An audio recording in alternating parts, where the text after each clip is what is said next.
Hello po mga ka-farmers.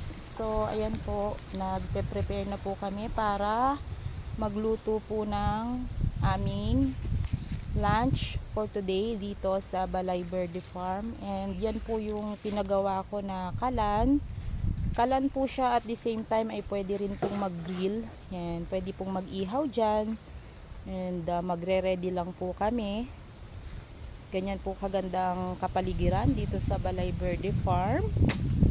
Pwede ka rin pong mahiga at matulog para makapagpahinga pag gusto mo.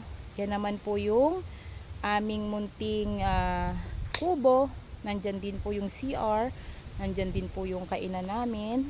And meron kami dito mga simpleng tambayan. Ayan po. Ayan. So medyo mainit, pero ang kagandahan po dito ay mahangin po kasi dito, kaya masarap po mag-standby dito. So yan po. Pichi! Halika! Pichi! Yan si Pichi po. Tsaka si Kali kasama ko. Wag lumabas. Wag lumabas, Kali! Sasarado ko yung gate para hindi sila makalabas. So ayan po si Daddy, nagre-ready na po kami para makakain po kami mamaya at makapag-ihaw ng hotdog at marshmallow. Kasama rin po ang dalawang alaga ko. So yan po, ganyan po kaganda ang aming munting bukid. Ayan, so meron din po kaming tambayan dyan saan pwede kaming kumain.